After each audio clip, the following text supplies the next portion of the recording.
In the summer of 359 AD, 73 days of hell transformed a Roman fortress into history's most expensive graveyard. King Shapur the Second brought 100,000 Persian warriors to crush 7 legions trapped behind Amida's walls. When the gates finally splintered, 30,000 Persian dead carpeted the siege works, and Rome's eastern frontier had been saved by men who knew they were already corpses. Think about those numbers. 73 days. 30,000 elite Persian casualties to take one city. The largest army ever assembled by the Sassanid Empire, bleeding itself white against walls they should have breached in a week. I'm about to reveal 3 things that will shatter everything you thought you knew about ancient siege warfare. First, the tactical blunder that turned Shapur's siege towers into death traps. Second, why Persian soldiers preferred execution to another assault. And third, the Roman officer whose eyewitness account proves this wasn't just a defeat disguised as victory. But here's what makes this genuinely insane. How did 7 understrength legions hold against 100,000 for 73 days? Why did Shapur keep attacking when the mathematics screamed retreat? What catastrophic mistake did the Persians make that cost them an entire generation of warriors? To understand how a doomed garrison bought Rome 6 more decades of empire, we need to go back to when the eastern frontier was crumbling. Shapur the Second became king of Persia before he was born. The crown was literally placed on his mother's belly, a desperate act by nobles who needed legitimate power during Rome's resurgence. But when the boy turned 5 and received word that Roman raiders had butchered his uncle's family, something changed behind those royal eyes. He didn't cry, he didn't rage. He simply asked his tutor to show him maps of every Roman fortress east of the Euphrates, and the tutor later wrote that the child's finger stopped on one name, Amida. By 359, that boy had become the most dangerous enemy Rome had faced in a century, commanding an army that made Darius's forces look like a patrol. The details of that childhood massacre haunted the Persian court for decades. Roman cavalry, during one of Constantine's raids into Mesopotamia, had caught Shapur's uncle Hormizd celebrating the spring festival at his estate near Ctesiphon. They killed everyone, 63 family members, down to infants. The Romans left the bodies displayed as a warning. When 5-year-old Shapur saw the corpses during the funeral procession, courtiers expected tears. Instead, the boy king asked one question that froze his advisors. How many Romans died taking them? The answer was 0. It had been a raid, not a battle. Shapur's response became Persian legend. Quote 1, "Here's what the chronicles don't tell you about the child who would become Rome's nemesis." Between the ages of 7 and 16, Shapur personally supervised the execution of 247 nobles suspected of weakness toward Rome. Not through proxies. Personally. He watched every death, learning to disconnect emotion from necessity. His tutor, a Greek slave named Metrodorus, kept a journal that survived in fragments. One entry from 342 reads, "The boy is 13 and has already mastered 7 languages, 4 styles of combat, and the art of remaining absolutely still while men scream. He frightens me more than his father ever did." By age 23, Shapur controlled the largest empire between Rome and China. But he'd never forgotten that map, that name spoken by a 5-year-old's finger. Amida, the fortress that guarded Rome's eastern approach, the symbol of Roman power in Mesopotamia. For 16 years, he built toward one objective, assembling an army so massive that Amida's walls would crumble from the psychological weight alone. Think about the resources this required. Shapur mobilized every vassal kingdom from the Caspian to Arabia. He conscripted soldiers from 23 different ethnic groups, each bringing their own tactical traditions. Cataphracts from Media, horse archers from the steppes, war elephants from India, each one costing more than a year's tax revenue from a major city. The Persian logistics network grew to support 100,000 warriors moving 600 miles from Ctesiphon to the Roman frontier. No ancient army had ever attempted coordination at this scale. But here's where it gets genuinely insane. Shapur didn't just want to take Amida. He wanted to break it so completely that Rome would abandon the East entirely. Intelligence reports reaching Constantinople in spring 359 spoke of siege equipment being constructed that dwarfed anything seen in previous Persian wars. 70 siege towers, each one requiring 200 craftsmen and a month to build. Ram teams drilling in mock fortifications built to Amida's exact specifications. Engineers who'd studied under survivors of Alexander's sieges, now applying 3 centuries-old Greek knowledge to Persian warfare. The numbers defied belief. Persian military spending for the Amida campaign exceeded the previous decade's entire defense budget. Shapur had bet the empire's treasury, its military strength, and his personal legitimacy on one target. If he failed, rebellious provinces would rise. If he succeeded, Rome's eastern frontier would collapse and Syria would fall within the year. By late summer 359, the army began its march. Scouts ahead of the main column sent a message to Amida that the garrison would remember for 73 days of hell. Quote 3. What those scouts didn't report was the one detail that would transform this siege from military operation into mathematical nightmare. The fortress those Romans were defending had been built specifically to kill Persians, and its design would turn Shapur's overwhelming advantage into his greatest liability. Amida sat on black volcanic rock overlooking the Tigris, its walls rising 70 feet from cliffs that had broken a dozen previous armies. Emperor Constantius had poured a generation's worth of treasure into these defenses after the disaster at Singara, where 25,000 Romans died in a single afternoon. The walls were 20 feet thick, reinforced with rubble from destroyed Persian towns, literally built from the bones of Rome's enemies. 7 legions garrisoned it. Legio 5 Parthica, Legio 30 Ulpia, raw recruits mixed with veterans who'd survived 3 Persian wars. Roughly 20,000 fighting men, plus 10,000 civilians who couldn't evacuate in time, all commanded by Count Ammianus, a political appointee who'd never seen combat. The garrison knew what was coming. Persian scouts had been spotted for weeks, moving like ghosts through the hills. The construction costs alone tell the story of Rome's desperation. Between 349 and 356, Constantius diverted 12 million sestertii to Amida's fortifications.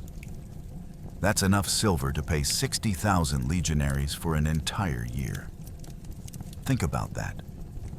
Rome bet a generation's military budget on one fortress because losing Amida meant losing Syria, and losing Syria meant Persian armies marching on Antioch within a season. Here's what the military engineers designed that made Amida different from every other Roman fortress in the east. The walls incorporated lessons from 23 previous Persian sieges, each failure analyzed and corrected. The volcanic rock foundation meant tunneling was impossible. Persians had taken Dura Europos in 356 by mining under the walls. That wouldn't work here. The walls curved at strategic points, creating overlapping fields of fire where defenders could hit attackers from 3 angles simultaneously. Persian siege towers had breached Nisibis twice using straight approaches. Amida's architects eliminated straight approaches entirely. The garrison composition revealed Rome's strategic calculation. Legio 5 Parthica, 6,000 men, were frontier veterans who'd fought Persians for 15 years. They knew every Persian tactic, every formation, every weakness. Legio 30, Ulpia, 4,000 strong, were fresh from Gaul, unbloodied but disciplined. Mixed units from Armenia, Arabia, and local auxiliaries brought the combat strength to 20,000. But here's the breakdown that matters. 8,000 archers, 6,000 heavy infantry, 4,000 cavalry for sorties, and 2,000 engineers and artillery crews. The ratio was inverted from standard Roman deployment. Amida was built to defend, not attack, and every tactical decision reflected that reality. The defensive preparations that summer revealed how seriously the garrison took the threat. Count Ammianus, despite his political background, wasn't stupid. He appointed Tribune Viventius, a 40-year veteran of the Persian Wars, as tactical commander. Viventius immediately ordered war supplies calculated for a 6-month siege. The granaries held grain for 40,000 people for 120 days. Wells inside the walls could support double that population. Artillery towers positioned every 150 feet along the walls housed 75 ballistae and 50 catapults. The ammunition stockpiles included 30,000 ballista bolts, iron-tipped and capable of punching through scale armor at 300 yards. But Ammianus made one calculation that would prove catastrophic. He refused to evacuate the 10,000 civilians, arguing that abandoned cities invited occupation. Keep the families, he reasoned, and soldiers fight harder.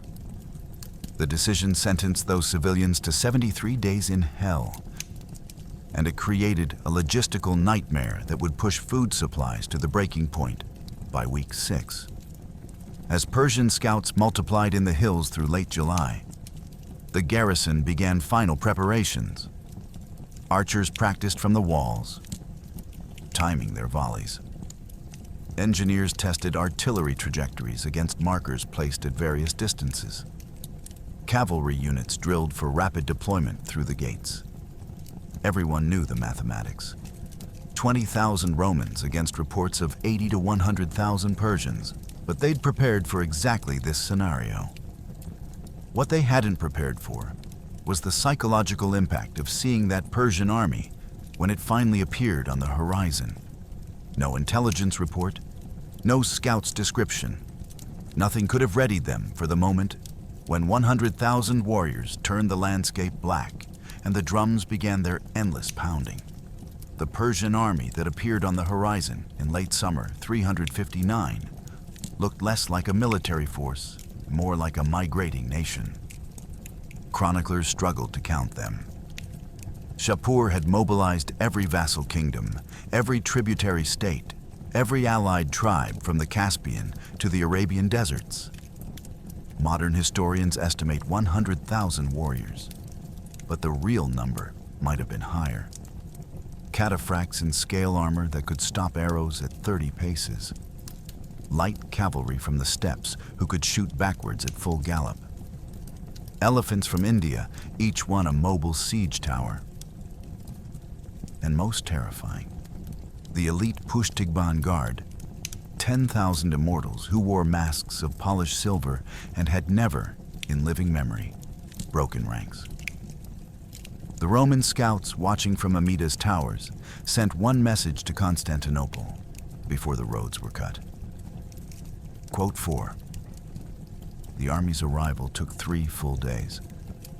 Not because they moved slowly, but because the column stretched 26 miles from vanguard to rear supply train. Think about that. 26 miles of soldiers, siege equipment, and camp followers. Roman observers timed it. From dawn on August 7th until dusk on August 9th, warriors kept appearing over the eastern hills in waves that seemed endless. The dust cloud visible from Amida's highest tower rose 300 feet into the air, turning the summer sky amber. Here's what made this army different from anything Rome had faced since Cannae. Shapur had spent 16 years building not just numbers, but integrated tactical systems. The cataphracts, 40,000 heavy cavalry in lamellar armor, fought in units of 1,000. Each unit trained together for minimum of 5 years. Their primary weapon, the Kantos lance, measured 14 feet long and required both hands to wield effectively. When 40,000 cataphracts charged in formation, the ground literally shook. Roman veterans who'd survived previous Persian wars claimed you could feel the vibration through the fortress walls. The light cavalry contingent numbered 30,000, drawn from allied tribes who'd perfected horse archery over generations. Parthians, Sakas, and steppe nomads who could fire 20 arrows per minute from horseback. Persian tactical doctrine used them as harassment forces, circling enemy formations while heavy cavalry prepared the killing blow. Against static defenses like Amida, they'd provide covering fire for siege operations.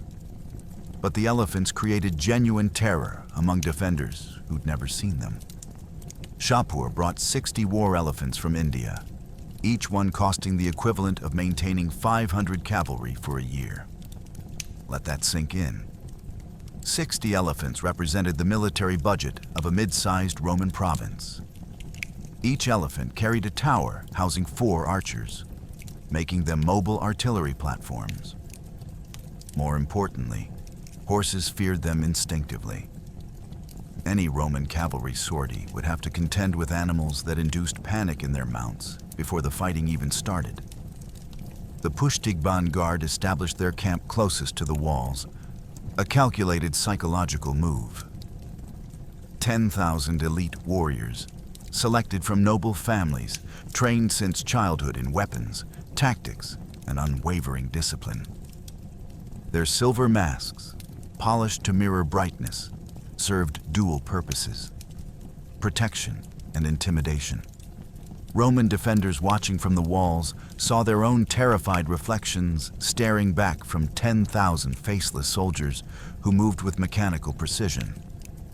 The siege train that arrived on day 3 revealed the true scale of Persian preparation. 70 massive siege towers, prefabricated in sections, each requiring 300 men to assemble and 1,000 to position. Battering rams with iron heads weighing 5 tons each. Catapults capable of hurling stones weighing 200 pounds over 400 yards. Mobile mantlets to protect sappers. Prefabricated bridging equipment for crossing defensive ditches. Tribune Viventius watched the Persian deployment from Amida's eastern tower and made a calculation that turned his blood cold. Basic military mathematics. 100,000 attackers against 20,000 defenders represented 5-to-1 numerical superiority.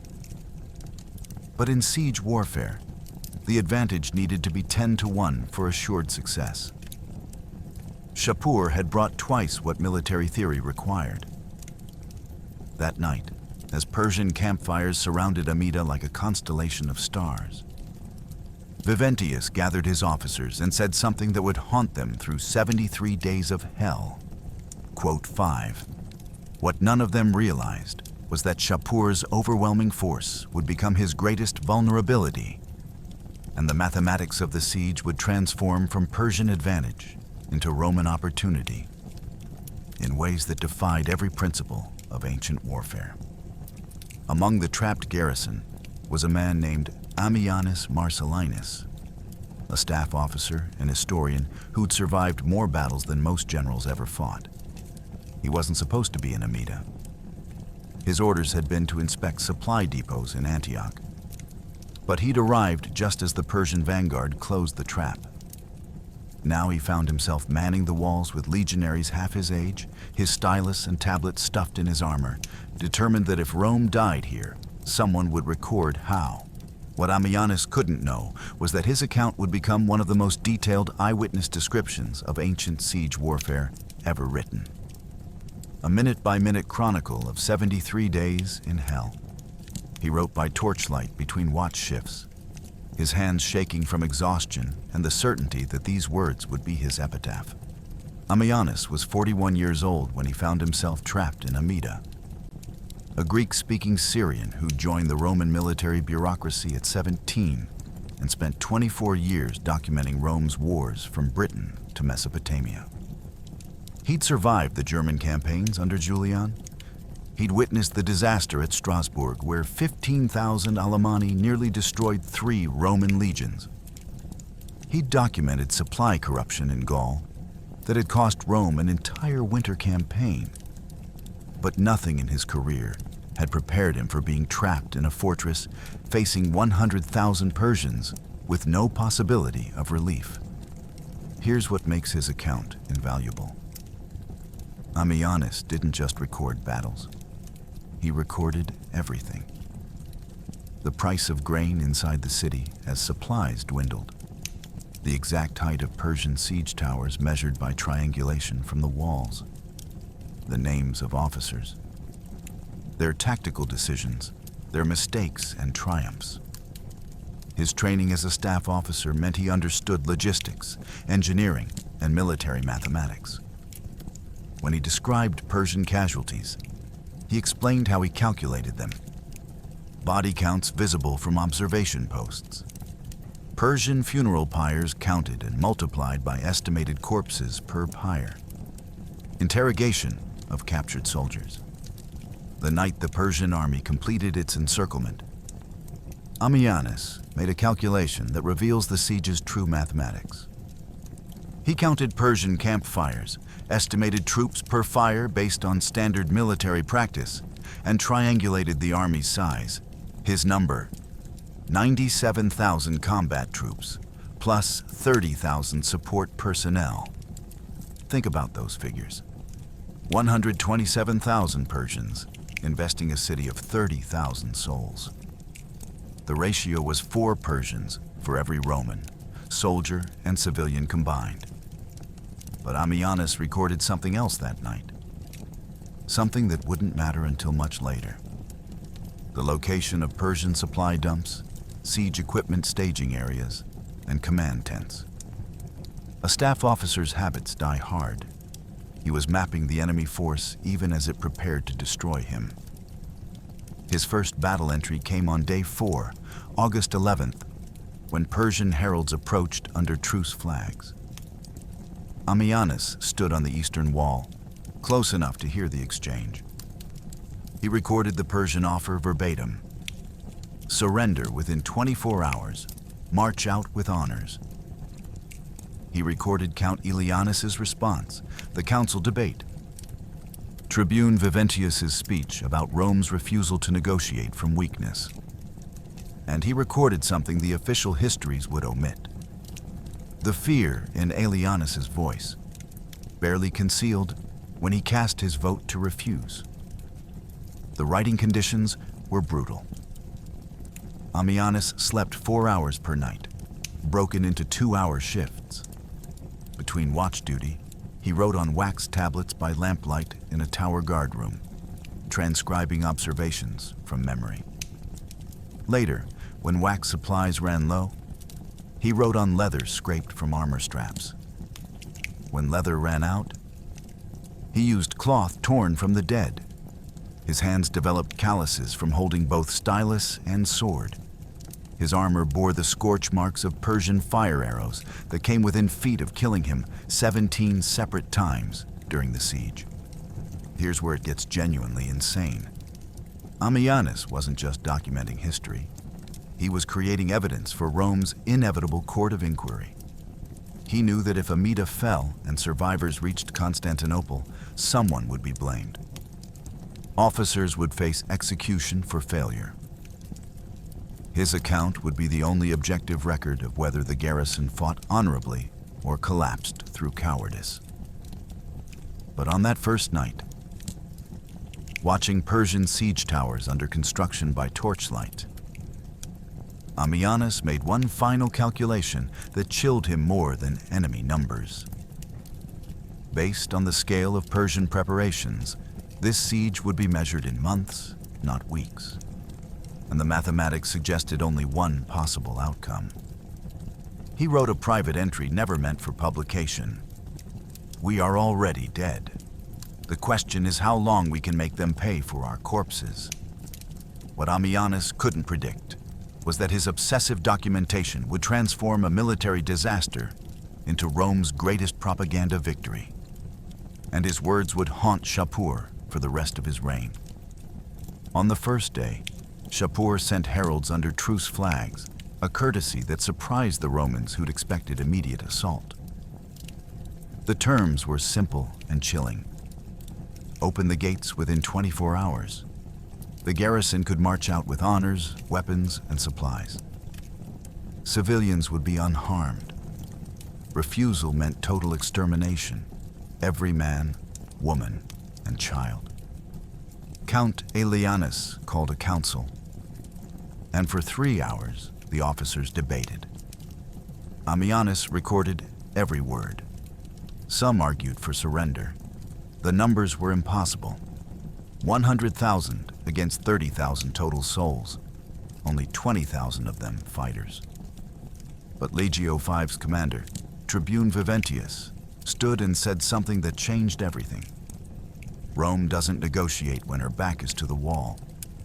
If we open these gates, Shapur rolls through Syria within a month. We hold here, or the East falls. The vote was unanimous. At dawn, the Roman answer came in the form of a single javelin thrown from the walls, landing at the herald's feet. The council convened at noon on August 10th in Amida's central basilica, 17 officers representing every unit in the garrison. Ammianus sat at the head, visibly sweating despite the stone building's coolness. The Persian terms lay on the table before him, written in Greek on Persian silk. A deliberate touch of luxury that emphasized how easily Shapur could afford generosity. Here's what the chronicles don't tell you about that debate. The senior officers weren't weighing honor against survival. They were calculating strategic mathematics. Prefect Magnus of Legio 30 spoke first, presenting hard numbers. If Amida surrendered, 20,000 Roman soldiers would march to Persian captivity. Shapur would then advance on Nisibis with his army intact, 100,000 strong, facing only 12,000 defenders. Nisibis would fall within a month. With Nisibis gone, the road to Antioch lay open. Syria's field armies, scattered across 3 provinces, couldn't concentrate fast enough to stop him. Tribune Viventius presented the counter-calculation, and the numbers were brutally simple. Every day, Amida held cost Shapur resources, men, and time. The campaign season ended in late October, 10 weeks away. If Amida could hold for even 4 weeks, Shapur's logistics would start collapsing. His supply lines stretched 600 miles back to Ctesiphon. His army consumed roughly 300 tons of food daily. Think about that. 300 tons per day meant he needed constant wagon trains, vulnerable to Roman cavalry raids. But the cost of resistance was calculated with equal precision. Chief engineer Sabinus estimated Persian siege capabilities. With 70 siege towers and unlimited manpower, they could breach the walls in approximately 30 days if Roman defenders couldn't destroy the siege equipment. Medical officer Acacius provided casualty projections. Defending walls against sustained assault typically cost 10% casualties per week. That meant 2,000 Roman dead or wounded weekly. The garrison had enough medical supplies for 3,000 total casualties. The mathematics suggested a maximum defensive period of 6 weeks before combat effectiveness collapsed. Prefect Ursus, commanding the Armenian auxiliaries, presented the darkest calculation. The 10,000 civilians trapped inside consumed food and water, but provided no military value. In a siege lasting 2 months or more, civilian mortality from disease and starvation could reach 50%, 5,000 deaths. The officers sat with that number in silence. The vote came at 3 p.m. 17 officers, 17 hands raised for resistance. But Ammianus recorded something the official accounts omitted. Count Ammianus voted last, his hand rising only after every other officer had committed. The political appointee understood that refusing surrender meant accepting responsibility for whatever horror followed. The symbolic rejection took careful planning. Throwing the javelin couldn't be random. Tribune Viventius selected Marcus Vettius, a centurion from Legio V who'd killed 14 Persians at Singara, to deliver Rome's answer. At dawn on August 11th, Vettius stood on the eastern wall, visible to Persian observers, and hurled a pilum that struck the ground 3 feet from where the heralds had delivered Shapur's terms. The message was unmistakable. Rome would fight. But here's what made that gesture catastrophic in its certainty. Persian military custom required that rejected surrender terms be answered with total warfare. No quarter, no mercy, no second chances. By throwing that javelin, Rome hadn't just refused surrender. It had sentenced 30,000 people to death or victory, with no middle ground remaining. Shapur received news of the rejection in his command tent at 7 a.m. His response, recorded by his scribe, became Persian legend. So be it. Every Roman inside those walls has chosen their fate. We will grant them exactly what they asked for. What neither side realized was that the next 72 days would cost both empires more than either could afford to pay. Shapur's response was methodical and terrifying. He divided his 100,000-man army into 4 assault groups, rotating them every 6 hours so fresh troops hit exhausted defenders around the clock. The Persians built 70 siege towers, each one taller than Amida's walls, and began constructing a siege mound on the eastern approach where the terrain was flattest. The mathematics were brutal. Persian combat engineers calculated they could build the mound at a rate of 8 feet per day. The walls were 70 feet high. That meant 9 days until the siege towers could roll forward and the real killing would begin. Roman engineers, working from the opposite side, calculated something else. Persian casualties during the mound's construction would exceed 200 men per day from defender archery. The Persians didn't care. They had men to spare. The rotation system Shapur implemented revealed the terrifying efficiency of Persian military organization. Each assault group numbered 25,000 men, organized into units of 1,000. At 6 a.m., noon, 6 p.m., and midnight, fresh troops replaced exhausted ones with mechanical precision.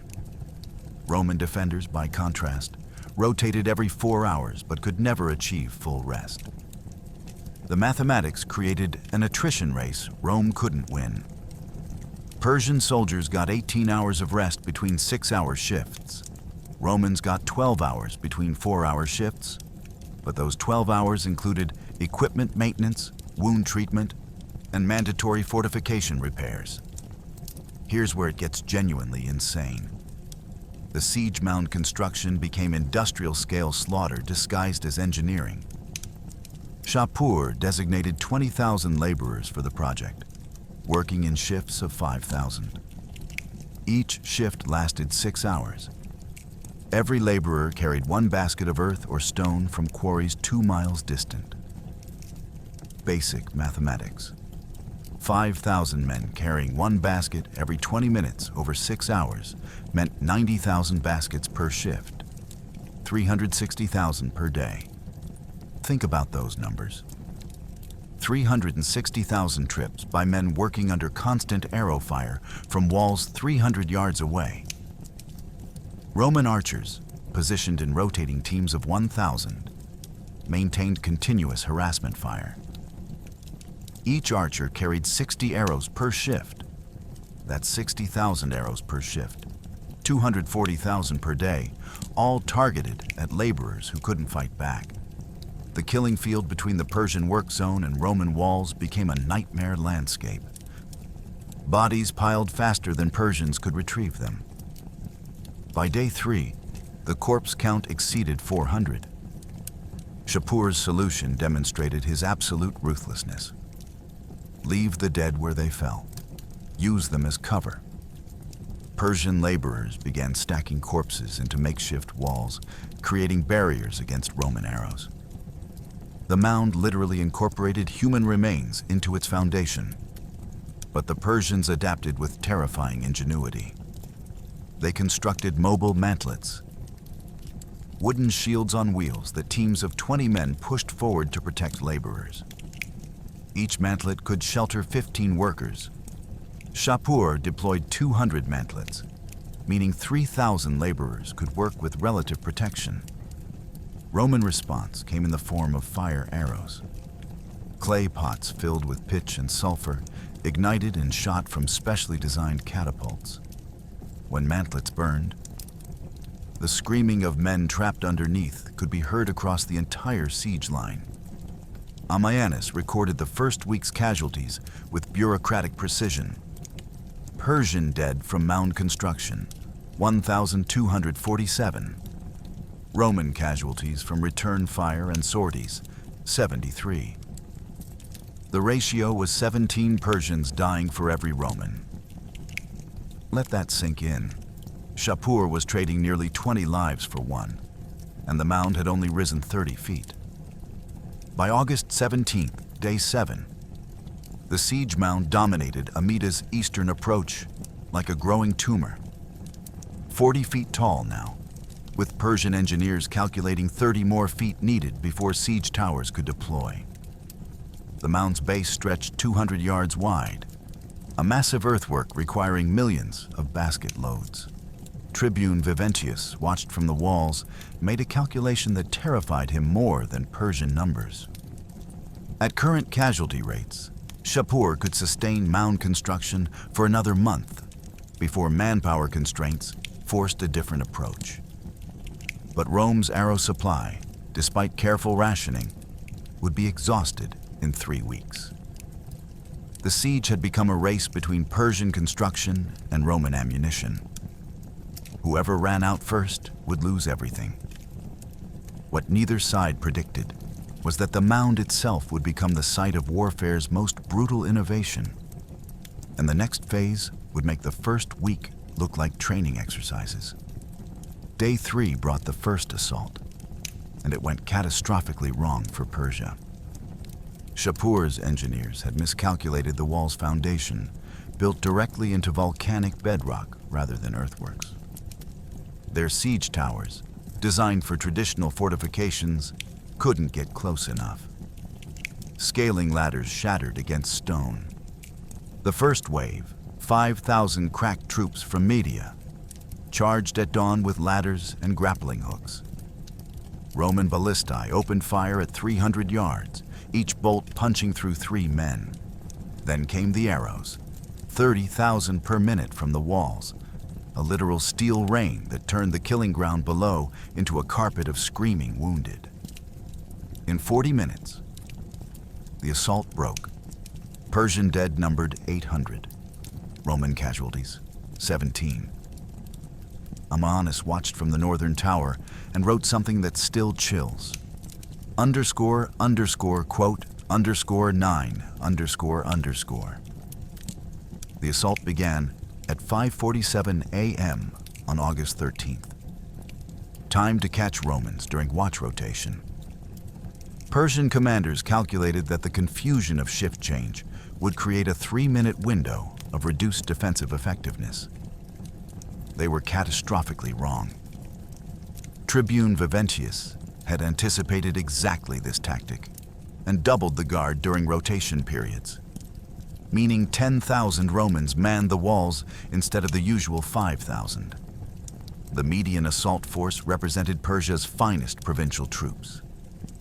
Warriors who'd conquered territories from Armenia to Bactria. Their commander, General Nohodares, had assured Shapur that traditional scaling tactics would succeed where siege towers couldn't yet reach. The plan was mathematically sound.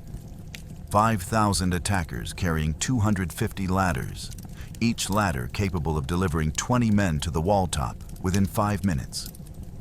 If even half the ladders made contact, 2,500 Persians would hit the wall simultaneously, overwhelming local defenders before reinforcements could respond. Here's what Nohodares didn't understand about Amida's volcanic rock foundation. Traditional fortifications used earthwork cores with stone facing. Grappling hooks could lodge in gaps between stones, ladders could find purchase in mortar joints. But volcanic basalt was different. The rock had been cut in massive blocks, fitted so precisely that a knife blade couldn't penetrate the joints. When grappling hooks struck the walls, they bounced off like pebbles. The killing began at 300 yards when Roman artillery opened fire. 75 ballistae, positioned every 50 feet along the eastern wall, released their first volley simultaneously. The sound alone was monstrous, like thunder compressed into a single crack. Each ballista bolt, iron-tipped and weighing 3 pounds, carried enough kinetic energy to punch through scale armor at 400 yards. At 300 yards, they punched through 3 men standing in formation. Think about those numbers. 75 bolts, each potentially killing 3 soldiers. The first volley alone killed or wounded 225 Persians before a single ladder reached the walls. Roman artillery crews, drilled to mechanical precision, reloaded in 45 seconds. The second volley launched at 250 yards, then the third at 200 yards. At 150 yards, the arrows began. 8,000 Roman archers, positioned in 4 ranks, fired in rotating volleys. The front rank shot, then stepped back to reload while the second rank fired. Each archer could loose 10 arrows per minute under ideal conditions. 8,000 archers times 10 arrows equals 80,000 arrows per minute. But siege conditions weren't ideal, so the actual rate dropped to roughly 30,000 per minute. The median troops, advancing at a run, entered what Roman military manuals called the, quote, 10, the zone between 150 yards and the wall base where converging arrow fire created maximum density. Arrows fell like rain, thousands per second, so many that the sky literally darkened. Persians raised shields overhead, but shields couldn't protect against ballista bolts that crashed through defensive formations like boulders through paper. At 50 yards, 23 ladders remained intact. Medians carrying them sprinted the final distance, losing men with every step. Ladders slammed against walls and promptly shattered. The volcanic rock's hardness exceeded the wooden ladder's structural capacity. Rungs splintered, support beams cracked. Ladders that didn't break immediately couldn't find purchase on the smooth basalt faces. Nohodares, watching from 400 yards back, realized the assault had failed within 15 minutes of launch. He ordered the retreat at 6:27 a.m., 40 minutes after the attack began. Of 5,000 median troops, 800 lay dead or dying. Another 600 were wounded badly enough to be combat ineffective. The retreat itself cost another 200 casualties as Roman arrows pursued fleeing soldiers. Roman casualties: 17 wounded, none killed. Tribune Viventius recorded that most Roman wounds came from friendly fire, arrows falling short or ricocheting off walls. Shapur, receiving the casualty report, executed Nohodares on the spot with a single sword stroke. The message to his remaining generals was clear. Improvisation was no longer permitted. What Shapur didn't yet realize was that his catastrophic failure had revealed something far more valuable than a successful assault ever could: the exact range at which Roman defenses became lethal. the precise timing of their reload sequences, and the weak points in their coverage that only massive casualties could expose. But Shapur adapted. If the walls couldn't be scaled, they would be matched. The siege mound construction became a nightmare of logistics and blood. 20,000 Persian laborers working in shifts hauled stones, timber, and earth, while Roman artillery turned them into target practice. Every day brought fresh horrors. Ballistae fired iron-headed bolts that could penetrate 2 feet of timber. Catapults hurled clay pots filled with naphtha and sulfur, early Greek fire that burned men alive. Roman archers targeted the engineers, the craftsmen, anyone who looked like they knew what they was doing. By day 7, the mound had risen 16 feet, and Persian casualties had passed 2,000.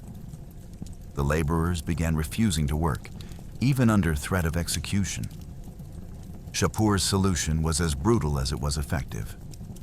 He offered triple pay and guaranteed their families would receive pensions if they died. The mound continued rising. The economic mathematics behind Shapur's offer reveal the siege's staggering cost. Standard Persian military pay was 1 silver drachma per week for laborers. Triple pay meant 3 drachmas, plus a death pension of 100 drachmas to surviving families. With 20,000 laborers working in rotation, 5,000 active at any time, and casualty rates averaging 200 per day, Shapur was spending approximately 60,000 drachmas weekly just on labor. That's enough silver to field 3 additional cataphract units for an entire campaign season. Here's what made the financial gamble work. Persian laborers weren't conscripts, but contractors, recruited from regions where 100 drachmas represented 3 years of farming income. For desperate men, the mathematics were simple. Work for 6 weeks under Roman arrows, with maybe a 1 in 5 chance of death, and your family would be set for life. The recruitment line stretched for miles, but the human cost transcended economics. Every morning at dawn, fresh laborers marched to the mound carrying baskets, timber, and stones. Roman observers could predict the day's death toll by counting the number of workers. 5,000 laborers meant approximately 200 casualties. The ratio never varied significantly. Persian engineers had calculated acceptable losses into their construction timeline. 200 deaths per day, 70 feet to climb, 8 feet of daily progress. The mathematics suggested 9 days to completion, which meant approximately 1,800 dead. By day 10, the actual casualties exceeded 3,000. The mound had risen only 50 feet. Shapur's engineers had underestimated Roman defensive effectiveness by nearly 40%. Think about that miscalculation. 40% more time, 40% more money, 40% more corpses than projected. Any rational commander would have reconsidered the entire approach. The construction techniques evolved as casualties mounted. Persians began working at night, sacrificing efficiency for reduced visibility. Roman response came in the form of fire arrows that illuminated the work zone like daylight. When Persians extinguished the fires, Romans launched more. The night sky above Amida became a constant flickering orange.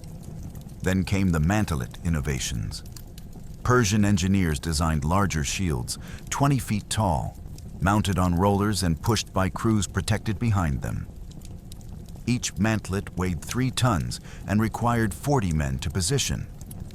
Shapur deployed 50 of these massive shields, creating protected corridors from Persian lines to the mound base. Roman artillery adapted by firing at extreme elevation, dropping ballista bolts onto mantlets from above. The wooden shields splintered under the impact, crushing crews beneath. Ammianus recorded one particular horror from day 14. A ballista bolt struck a mantlet at such an angle that it penetrated the wood, then ricocheted inside the protected space like a blade in a metal box. When Persians retrieved the mantlet that evening, they found 11 corpses inside, all killed by a single bolt that had bounced between the shield's interior walls. By August 26th, day 16, the mound reached 60 feet. 10 feet remained. Persian casualties from construction now exceeded 4,500. The original timeline had predicted completion on August 21st. Shapur was 5 days behind schedule and 3,000 bodies over budget. Tribune Viventius, watching the mound's inexorable rise, made a calculation that turned his stomach. Roman arrow supplies had dropped to 40% of starting stocks. At current expenditure rates, they had 12 days of ammunition remaining. The Persians needed approximately 3 more days to complete the mound, then another 2 days to position siege towers. The race would be decided by margins measured in hours. What neither side knew was that the mound itself concealed a structural flaw that would turn Shapur's greatest engineering achievement into a mass grave. And the next phase of the siege would be decided not by arrows or stones, but by fire and darkness underground. Day 12, midnight. Tribune Viventius proposed something insane: a night raid to burn the siege towers and destroy the mound's foundations. Count Ammianus called it suicide. Viventius called it their only chance. Ammianus volunteered to go, his historian's pride refusing to let him miss the most dramatic moment. 300 legionaries, the garrison's best, blackened their armor with soot and opened a sally port on the eastern wall at 2 a.m. What happened in the next 90 minutes became legend. The Romans hit the Persian camp like a lightning bolt from darkness. Siege towers burned, supply wagons exploded. The mound's wooden supports, still under construction, collapsed in flames. For 30 glorious minutes, it looked like the entire siege might unravel. Then Persian cavalry arrived, 10,000 horsemen responding to alarm trumpets, and the trap closed. Of 300 Romans who sortied, 67 made it back through the sally port. The selection process for the raid revealed how desperate Amida's situation had become.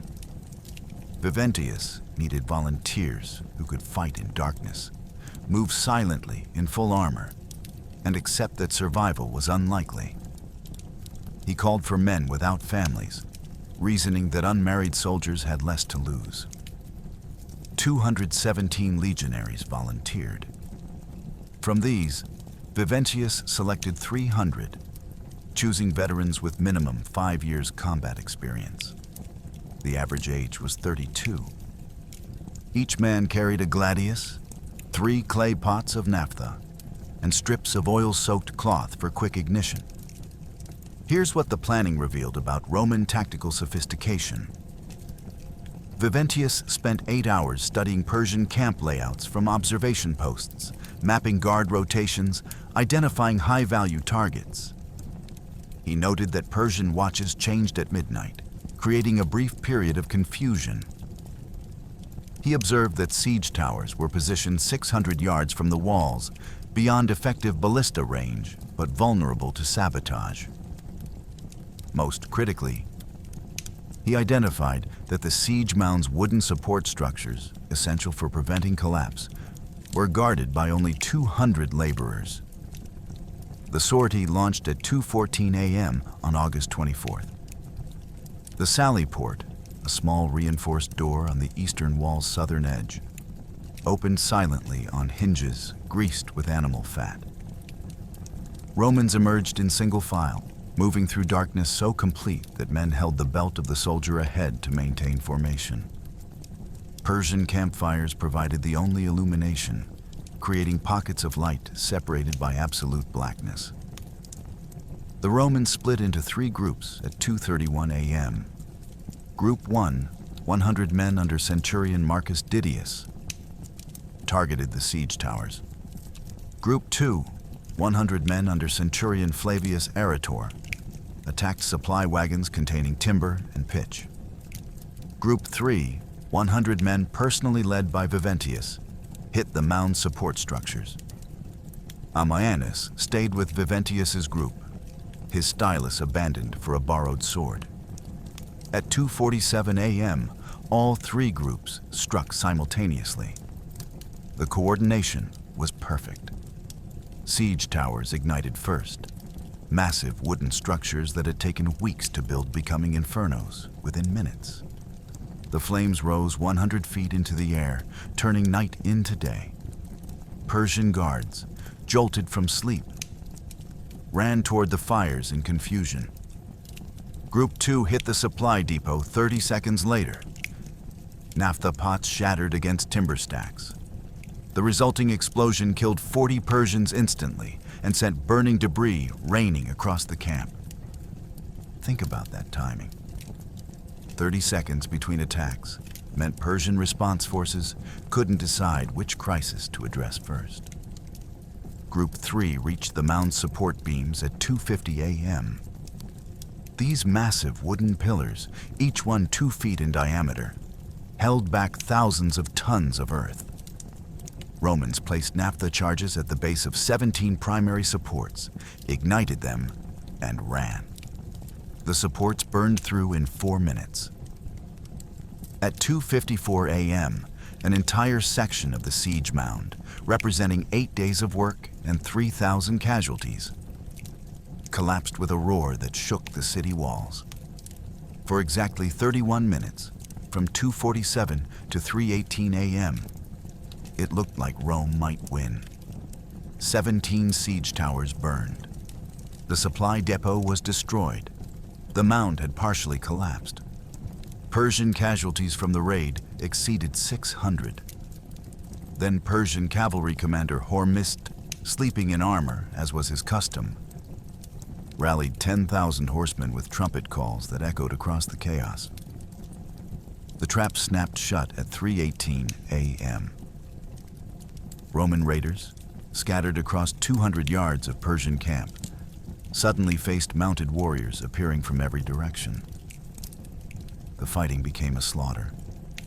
Romans tried to retreat, but cavalry moved faster.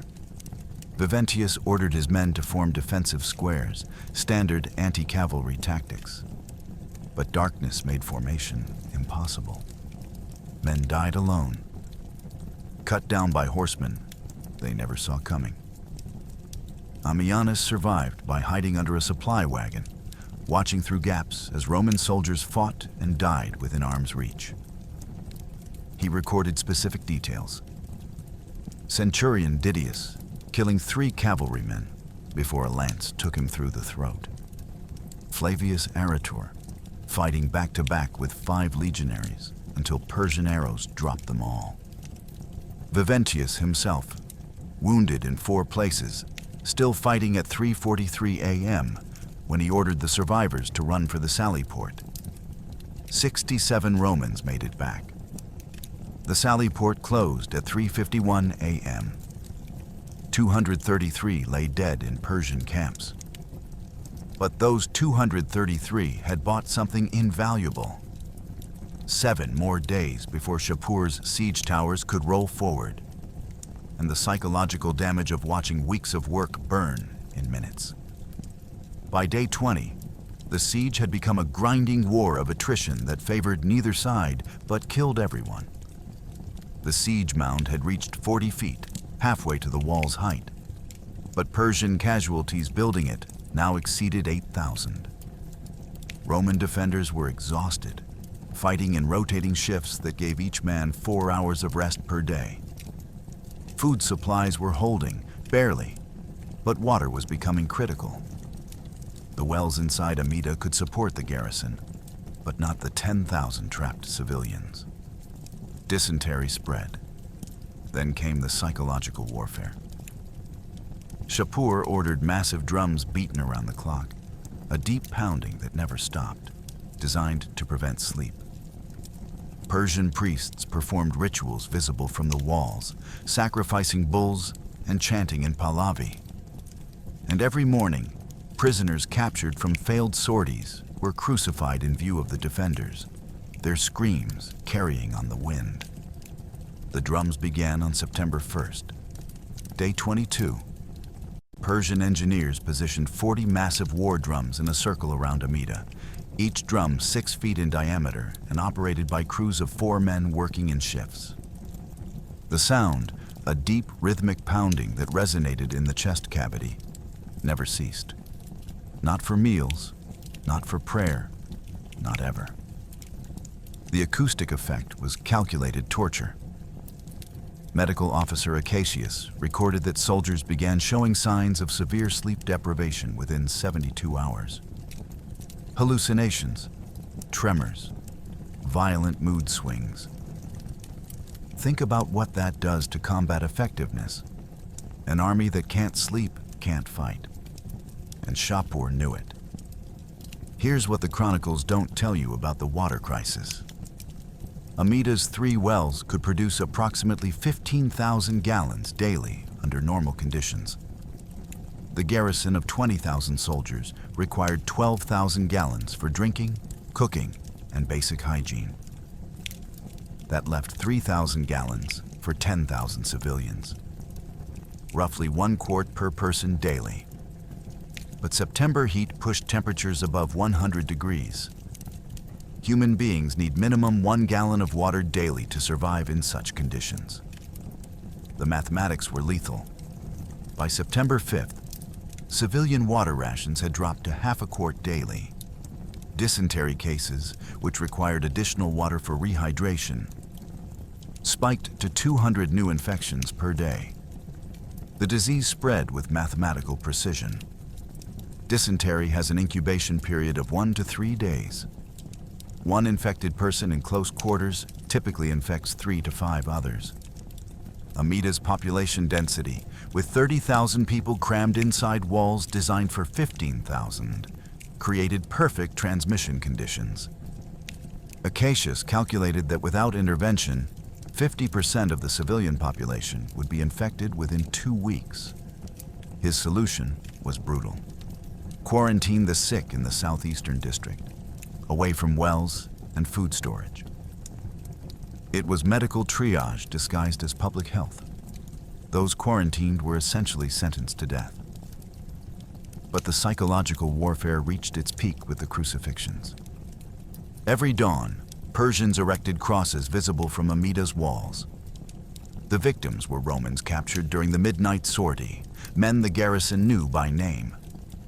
On September 7th, 9 crosses went up. September 8th, 12 more. By September 12th, 43 Romans hung dying in Persian camps, their screams audible during the brief periods when drums paused for crew changes. Ammianus recorded the specific names of crucified soldiers. Marcus Didius, the centurion who'd led the siege tower assault. Titus Corvinus, a veteran of 16 years. Gaius Medius, who'd volunteered despite having a wife and 3 children back in Antioch. The Romans on the walls could see their faces, recognize their armor. When Didius finally died after 4 days on the cross, legionaries who'd served under him wept openly. Count Ammianus ordered the names recorded in the garrison's official log as heroes. It was the only honor they could offer. The combined effect of sleeplessness, disease, and watching comrades die slowly broke something in the garrison's morale. Desertions began. 3 soldiers on September 10th attempting to climb down the walls at night and flee to Persian camps. They were caught before reaching the ground. Count Ammianus ordered them executed as examples, but Tribune Viventius intervened. Execute men for trying to escape hell? That would complete the garrison's psychological collapse. The deserters were imprisoned instead. By September 14th, day 35, the siege had cost both sides catastrophically. Persian casualties exceeded 10,000. Roman casualties, including disease deaths, exceeded 3,000. The siege mound stood at 65 feet, 5 feet from completion. Persian morale was cracking. Roman morale was already broken. What neither side knew was that beneath their feet, in tunnels dug through volcanic rock, the next phase of warfare was about to begin. And the underground fighting would make the surface battles look civilized by comparison. But Roman ingenuity struck back in ways that terrified the Persians. When the siege mound reached 50 feet, Roman engineers dug a countermine, a tunnel beneath the mound designed to collapse it from below. Persian engineers detected it and dug their own tunnel to intercept. What followed was warfare's strangest duel. Underground knife fights in pitch darkness, men stabbing blindly while both sides tried to complete their objectives. The Romans won. On day 32, they ignited wooden supports holding up the Persian mine, and a section of the siege mound the size of a city block collapsed, burying 400 Persian workers alive. The screaming from beneath the rubble continued for 6 hours. Shapur personally executed his chief engineer, then promoted the man's assistant and ordered him to start over. The assistant lasted 3 days before a Roman ballista bolt took his head off at 200 yards. The Roman countermine began on August 27th, day 17, when Chief Engineer Sabinus proposed something that violated every principle of defensive siege warfare. Instead of waiting for Persian mines, dig first. Strike at the mound's foundation before it reached the walls. Count Ammianus thought it was insane. Tribune Viventius called it brilliant. The engineering challenge was staggering. Tunnel through volcanic rock, underwater, beneath a structure that weighed thousands of tons, while avoiding detection. Sabinus selected 120 miners, mostly from Legio 30's engineering cohort. These weren't soldiers who'd learned mining in the army. They were professional miners conscripted from copper operations in Cyprus and Anatolia. Men who understood rock structure, support beam placement, and how to work in spaces so confined that breathing became difficult. The tunnel entrance was hidden in Amida's southeastern wall, behind a false section that opened only from inside. Here's what made the excavation technically extraordinary. The tunnel needed to extend 270 feet horizontally to reach the mound's center, then angle upward at precisely 23 degrees to intersect the mound's foundation.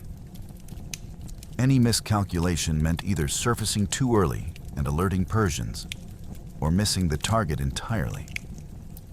Sabinus calculated the angle using basic trigonometry, measuring with knotted ropes and primitive surveying tools.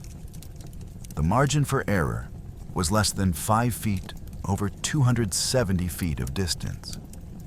The digging progressed at 3 feet per day. Volcanic rock was dense but brittle, shattering under iron picks rather than requiring cutting.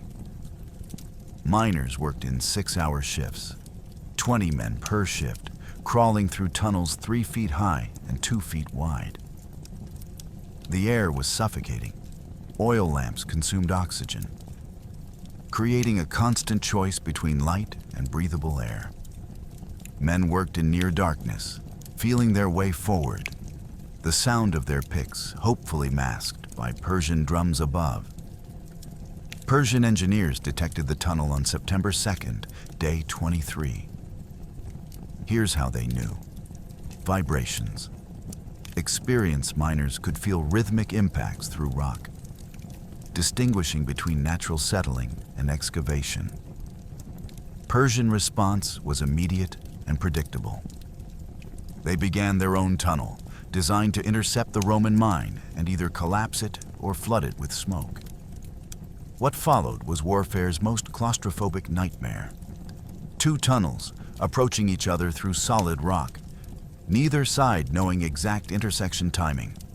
Roman and Persian miners worked toward inevitable collision, each footfall bringing them closer to combat in conditions where swords were useless and visibility was 0.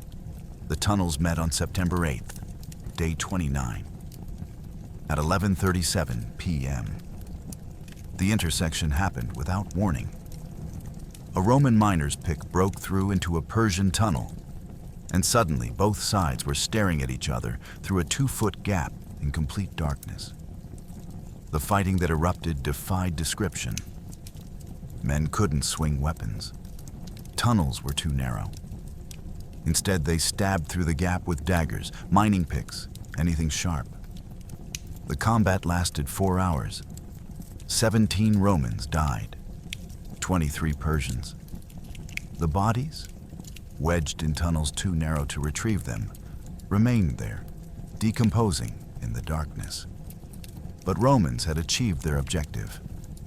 While Persians focused on the intersection fight, Roman miners bypassed the combat zone through a side tunnel and reached the mound's foundation. They found what Sabinus had predicted: massive wooden beams, each one 3 feet in diameter, supporting thousands of tons of earth above. The Romans placed oil-soaked timber against 17 primary supports and ignited them at 2:13 a.m. on September 10th.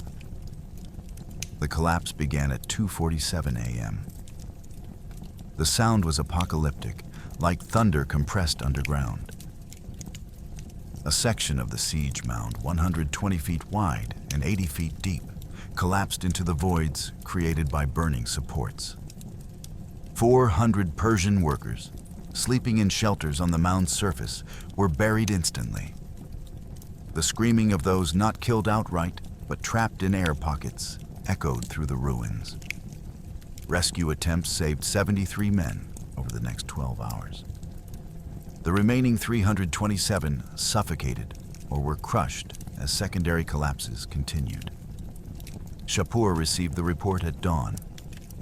His chief engineer, Ammianus, tried to explain that countermining was unpredictable, that Romans had gotten lucky. Shapur drew his sword and killed Ammianus with a single stroke through the throat. The King of Kings promoted Artabanus's assistant, a man named Hormizd, and gave him 72 hours to present a solution. Hormizd lasted exactly 3 days. On September 13th, while surveying the collapsed section from 400 yards, a Roman ballista crew made a shot that military historians still calculate. 207 yards, accounting for wind and target movement. The bolt struck Hormizd's skull and killed him instantly. But the underground warfare had revealed something both sides now understood. Conventional siege tactics were failing, and the next phase would require innovations that would make everything before it look like preliminary skirmishing. As the siege entered its 6th week, an unexpected figure emerged as the garrison savior. Acacius, the city's chief physician, had been treating wounded soldiers and plague victims since day 1. But Acacius had studied in Alexandria under physicians who'd served in the Parthian Wars, and he knew something about Persian psychology. They feared disease more than steel. He proposed something radical: fill clay pots with infected corpse matter, sewage, and diseased blood, then catapult them into Persian camps at night. Count Ammianus was horrified. Tribune Viventius was intrigued. The first volley launched on day 41. Within 3 days, Persian soldiers began showing symptoms of dysentery. Within a week, their camp had become a mass grave. Shapur moved his headquarters 2 miles back. Persian morale, already cracking, began to shatter. Acacius had weaponized disease. Acacius was 53 years old, a Greek physician who'd spent 30 years studying the relationship between disease and military campaigns.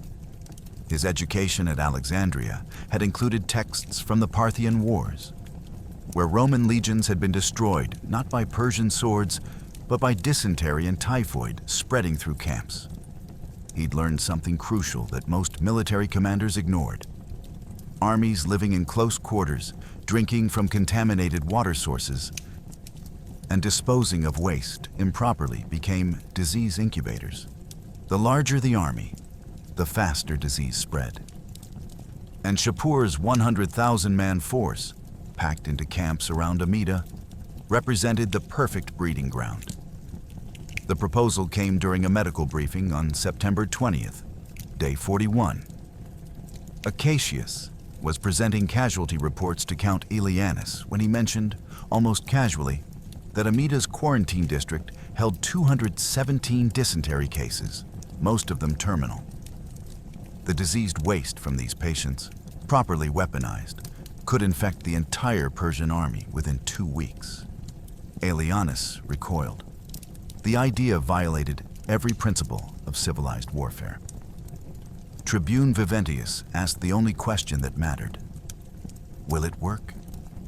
Here's what made the biological weapon so terrifying in its simplicity. Dysentery spreads through fecal-oral transmission. Contaminated water, unwashed hands, infected food. Persian camps drew water from the Tigris, downstream from Amida, but they also had internal wells and stored water. Acacius's plan targeted those reserves. Launch infected material at night into Persian water storage areas. The disease would spread invisibly, untraceably, killing more effectively than any sword.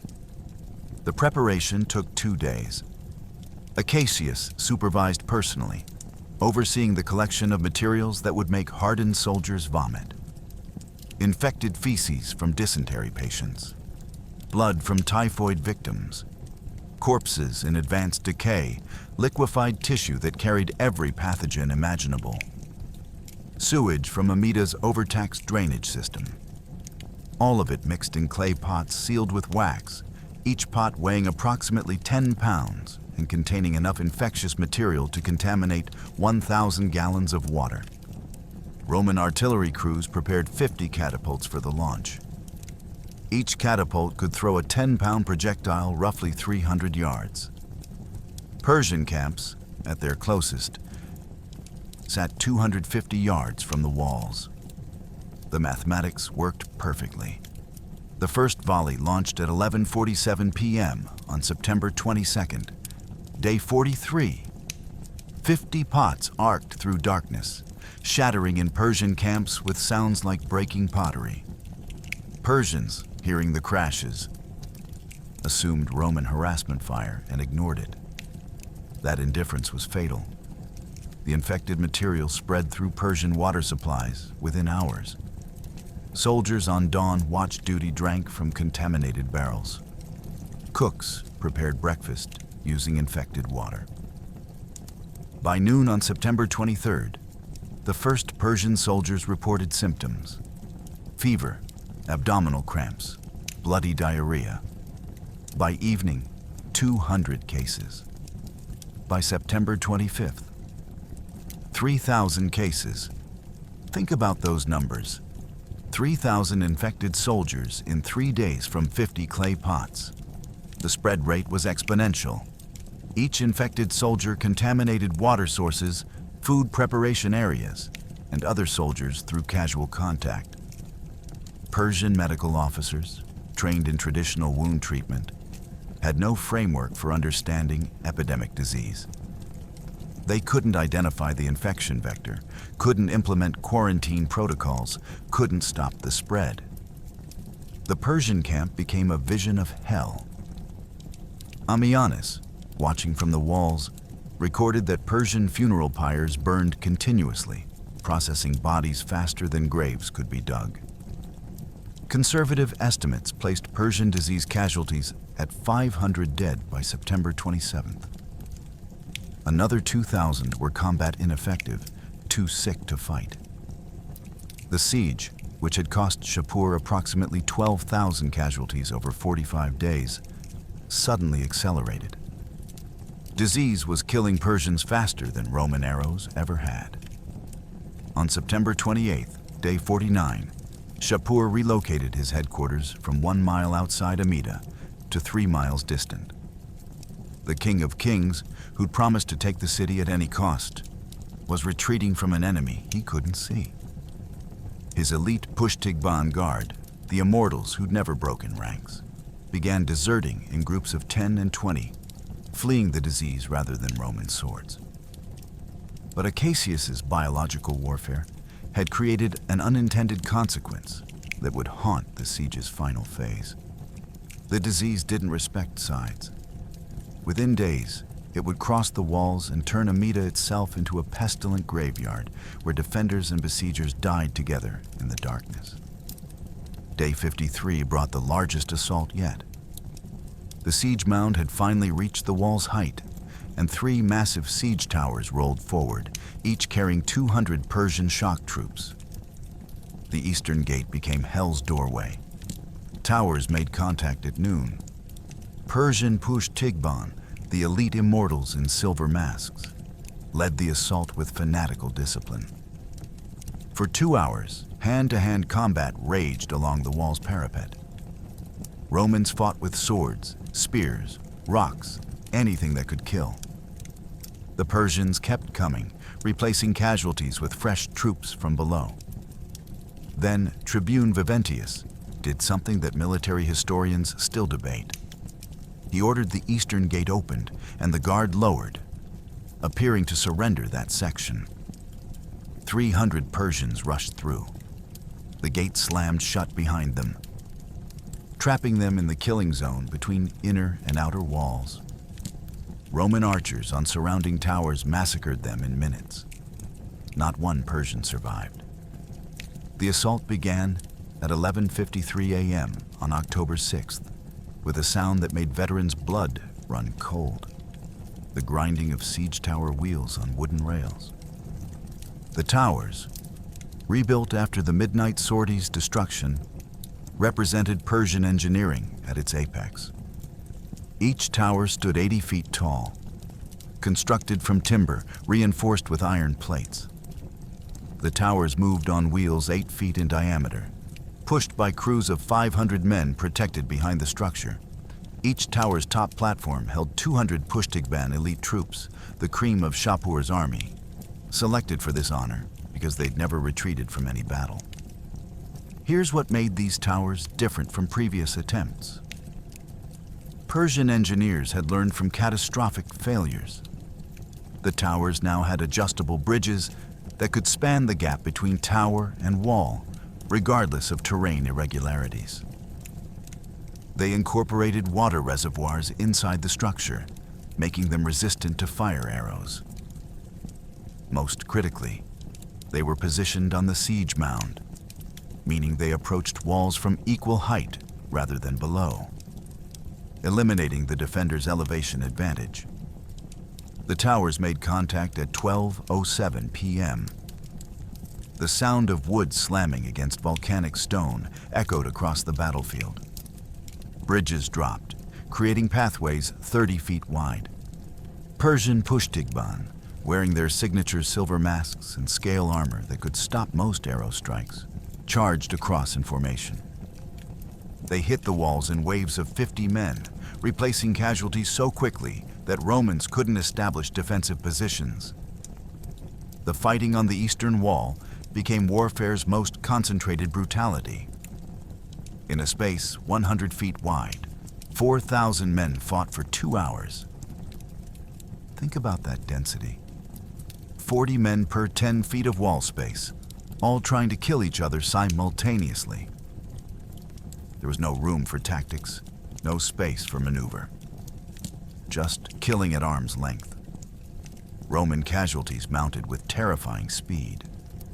The Pushtigban fought with curved swords designed for close combat, shields that interlocked to create mobile walls, and training that made them react to threats with mechanical precision.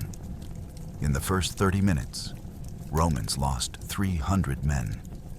The eastern wall's defense was collapsing.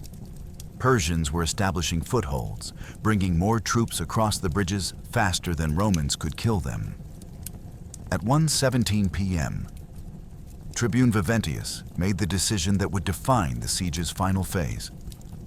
He gathered 10 runners and sent them to gates and towers with identical orders. Prepare the eastern gate trap. The plan was audacious to the point of insanity. Amida's design included a killing zone, a 30-foot wide courtyard between the outer wall and inner defensive wall. The space was intended for exactly this scenario. If outer defenses were breached, retreat to the inner wall and slaughter attackers trapped in the courtyard. But implementing the plan required convincing Persians that Romans were breaking, that the eastern gate was about to fall. Viventius ordered his centurions to begin a staged retreat, falling back along the walls with apparent panic. The performance had to be perfect. Too obvious, and Persians wouldn't believe it. Too subtle, and they wouldn't pursue. At 1:43 p.m., Viventius gave the order that still divides historians: lower the eastern gate. The massive iron-reinforced door, which hadn't opened since the siege began, started descending. Roman soldiers visible through the opening appeared to be fleeing inward, abandoning their positions. To Persians on the siege towers, it looked like total collapse. The Pushtigban commander, a general named Ammianus, saw the opening gate and made the fatal calculation. 300 immortals, his personal elite guard, could exploit the breach and hold it long enough for thousands more to pour through. He ordered the charge at 1:46 p.m. 300 silver-masked warriors rushed across the tower bridges, sprinted along the walls, and poured through the gate into the courtyard beyond. The gate slammed shut at 1:48 p.m. The sound of iron bars sliding into place was the last thing Ammianus heard clearly. Then, Roman archers on the inner wall, on towers flanking the courtyard, opened fire from 3 sides simultaneously. 3,000 archers targeting 300 men trapped in a space with no cover. The massacre lasted 4 minutes. Ammianus, positioned on the inner wall, recorded that the arrow density was so extreme that bodies became pincushions within seconds. Persians tried to retreat, but the gate was sealed. They tried to scale the inner wall, but were cut down instantly. Some attempted to surrender, dropping weapons and raising hands. Viventius's order was absolute. No survivors. The message had to be unmistakable. By 1:52 p.m., 300 Pushtigban lay dead. Not wounded, not captured, dead. Among them was General Ammianus, whose body was later identified by the ornate silver mask and armor reserved for commanders. His death would have consequences neither side could predict, and the psychological impact of watching 300 immortals die in a trap would crack Persian morale beyond repair. By day 60, even Shapur's officers were begging him to withdraw. The siege had consumed 20,000 Persian lives, more than triple initial estimates. The army's morale had collapsed. Soldiers openly talked of mutiny. Supply lines from Persia stretched over 600 miles, and Roman cavalry raids had begun cutting them. The campaign season was ending, and Shapur had accomplished nothing except turning Amida into the largest graveyard in Asia. But the King of Kings refused.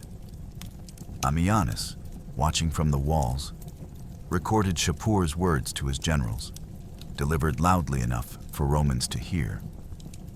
Quote 12. That's when the Romans knew they'd already won, even if they died. Shapur had trapped himself in a war he couldn't afford to lose, but couldn't afford to continue.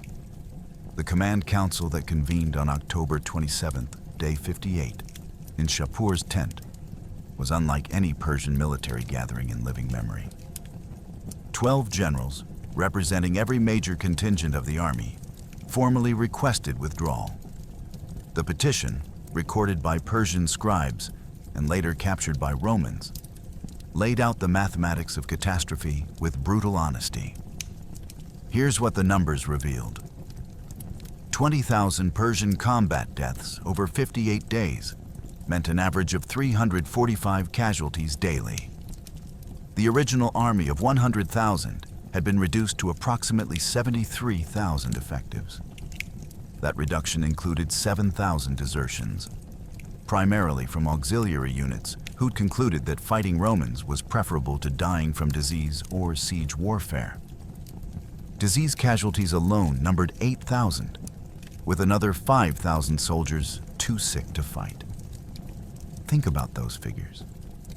In 2 months, Shapur had lost more men taking one city than his father Shapur I had lost in 3 major campaigns. The economic calculations were even more devastating.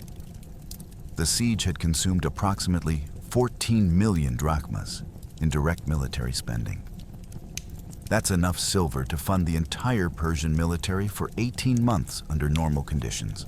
Supply costs had exceeded projections by 400% because Roman cavalry, operating from bases in Armenia, had destroyed 17 major supply convoys.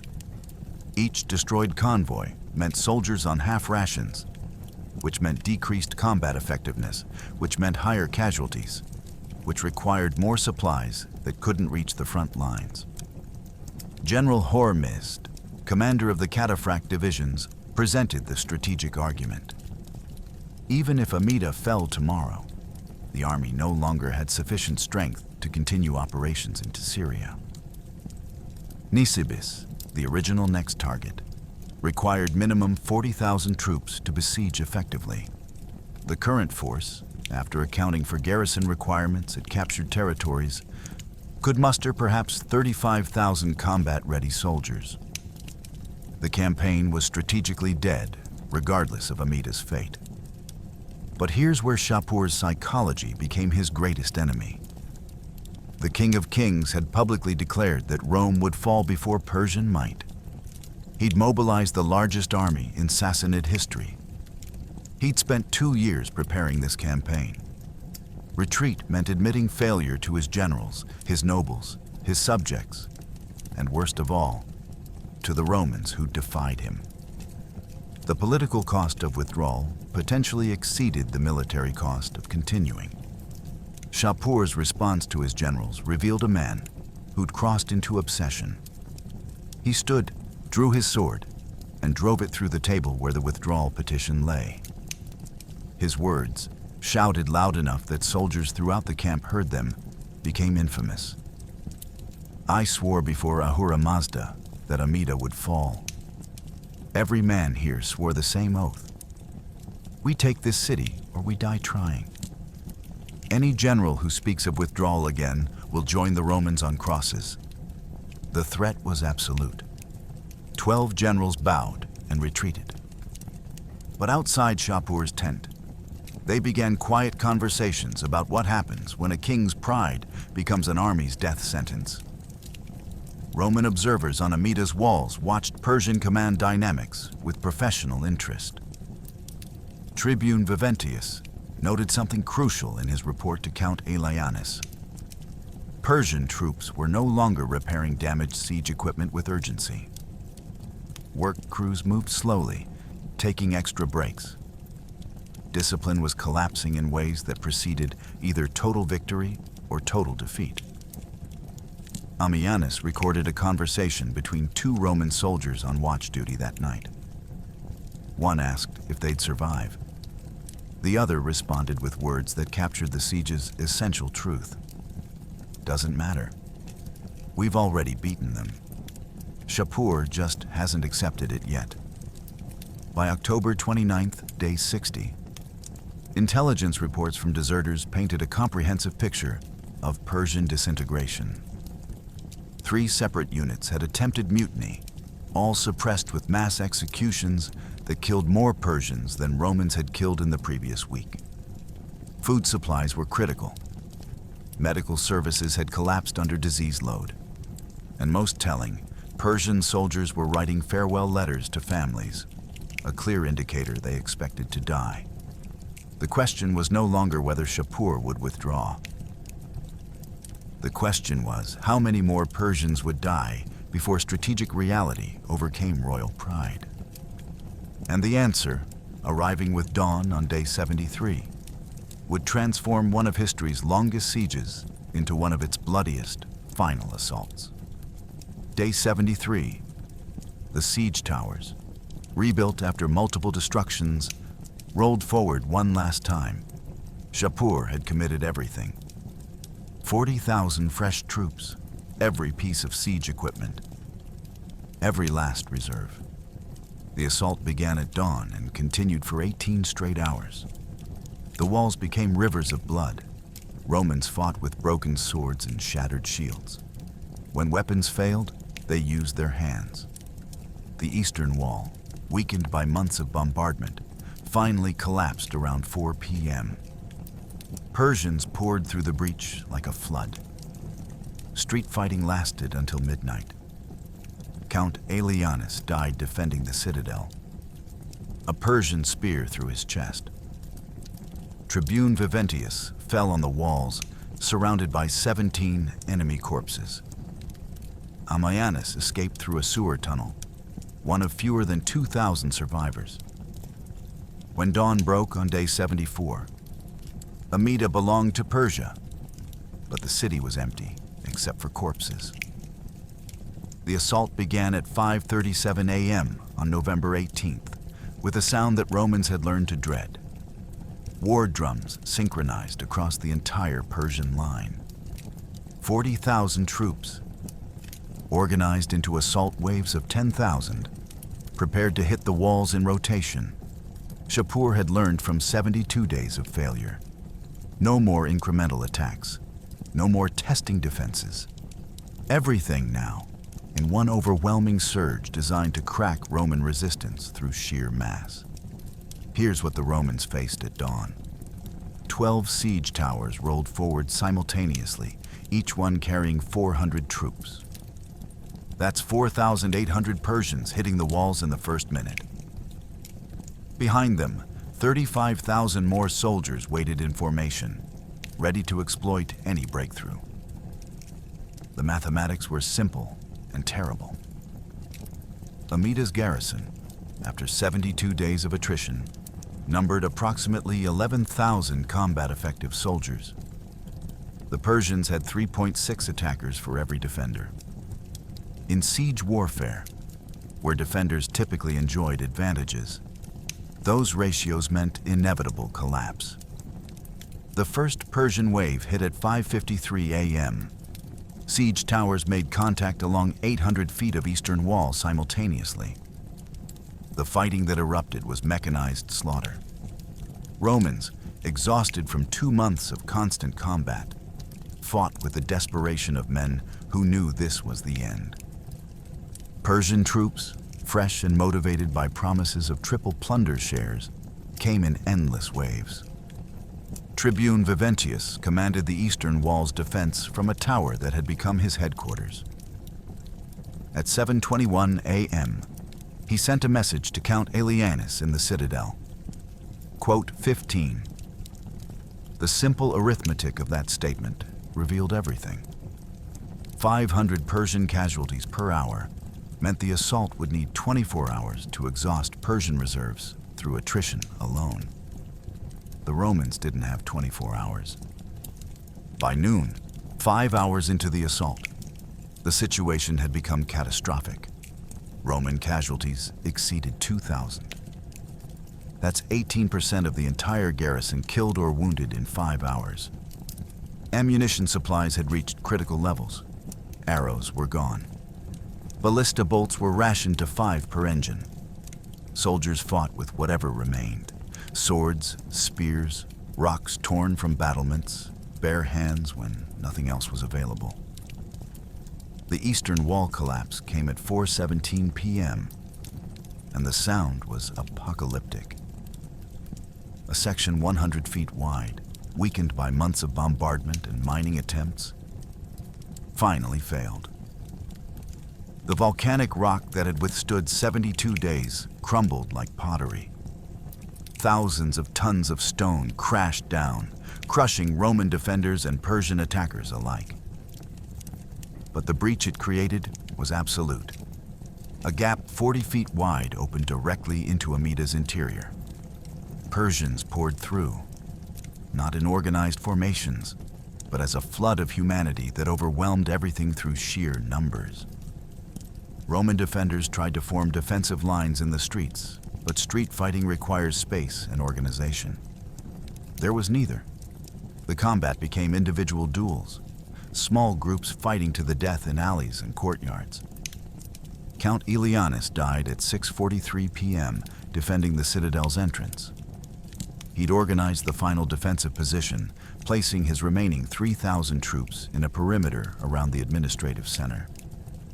When Persian troops breached that perimeter, Ammianus fought in the front rank alongside legionaries half his age.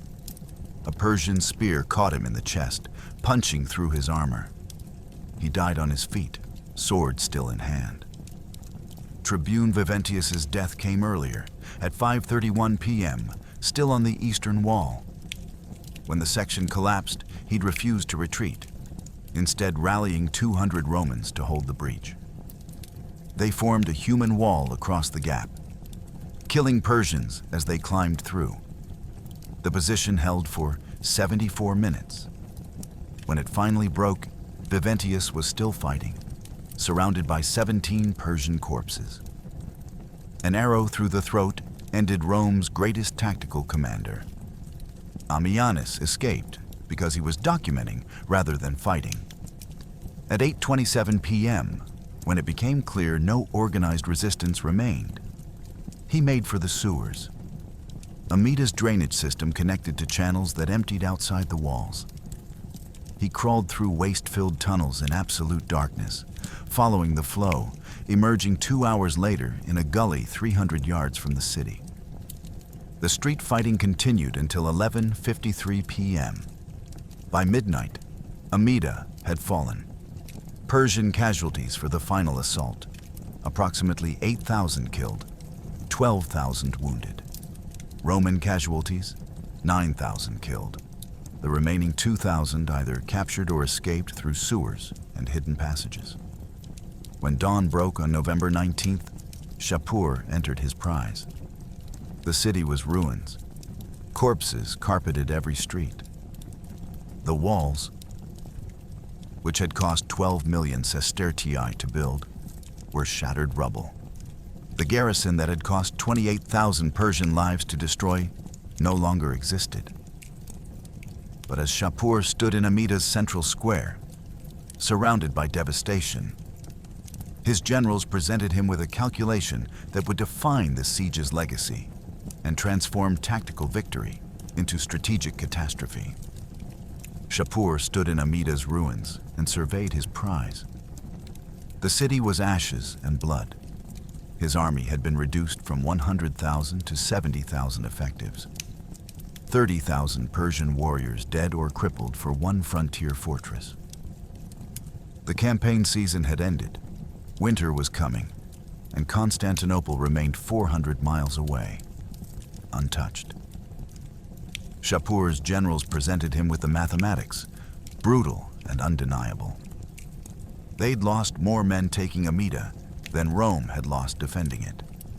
Continuing east was impossible. The army that was supposed to destroy Rome's eastern provinces could barely defend its own supply lines. On day 80, Shapur ordered the retreat to Ctesiphon. He'd won Amida, but lost the war. Roman reinforcements, racing east from Constantinople, arrived 3 weeks after the siege ended to find a Persian army in full withdrawal and a city too destroyed to occupy.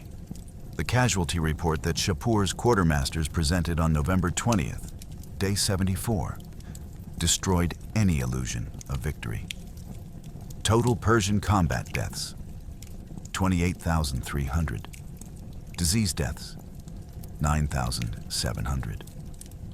Permanent injuries rendering soldiers combat ineffective, 6,200. Desertions, 7,800. The mathematics were devastating. Think about those numbers. 52,000 casualties from an initial force of 100,000. 52% casualty rate for a siege that military theory suggested should cost maximum 15% losses. Here's what made the numbers even more catastrophic. The composition of casualties. The Pushtigban Immortals, Persia's elite 10,000, had been reduced to 4,200 effectives.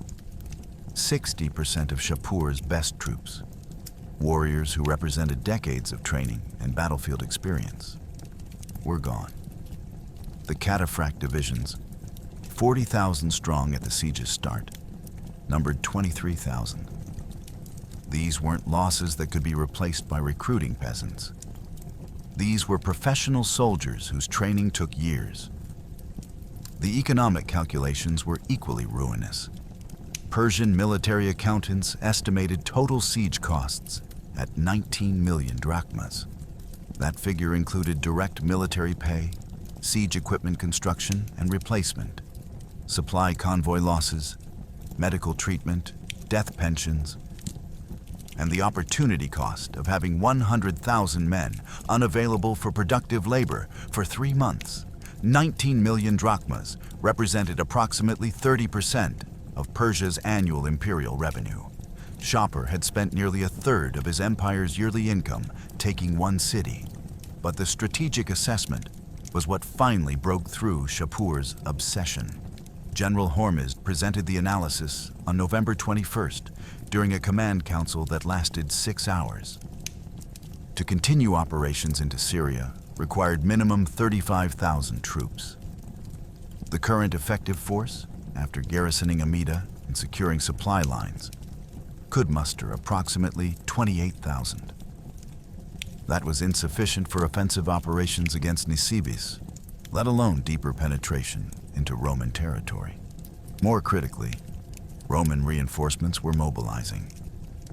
Intelligence reports confirmed that Emperor Constantius had dispatched 3 legions from Constantinople, approximately 15,000 troops, racing east to relieve Amida. They were estimated to arrive in mid-December, 3 weeks away. If Shapur remained, he'd face a fresh Roman army with his exhausted, disease-ravaged force. The mathematics suggested defeat.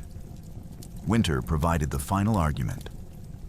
The campaign season in Mesopotamia ended in late November.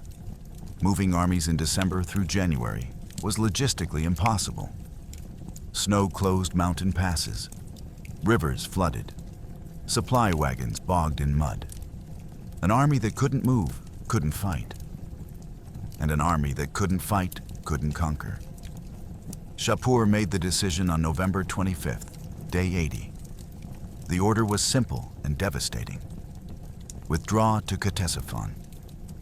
Leave a garrison of 5,000 in Amida. Enough to hold the ruins, but not enough to threaten Roman operations. The remaining army would march home before winter trapped them in hostile territory. The withdrawal began on November 27th. What had taken 3 days to arrive as a confident army took 12 days to leave as a broken force. Columns of wounded stretched for miles. Soldiers who could barely walk leaned on comrades who were little better. Disease continued killing, even during retreat. The Persian Medical Corps estimated that another 2,000 soldiers died during the march home, succumbing to wounds or infections that had festered for weeks. Roman relief forces, 3 legions under General Sassanid, arrived at Amida on December 13th. They found a city that no longer existed. The walls were rubble, buildings were burned shells. Corpses, both Roman and Persian, still littered the streets because the Persian garrison of 5,000 lacked manpower for proper burial. The stench was overwhelming. Sassanid's report to Constantinople described Amida as a monument to futility, purchased at a price that bankrupted the purchaser. The Roman response was calculated psychological warfare. Sassanid didn't attack the Persian garrison. Instead, he built fortifications around Amida, trapping the Persians inside the ruins they'd fought so hard to capture. The 5,000 Persian troops, surrounded and undersupplied, surrendered within 2 weeks without a fight. They'd watched their empire bleed for 73 days to take a city, only to lose it again within a month. Here's what the chronicles don't tell you about the aftermath. Shapur never launched another major offensive against Roman territory.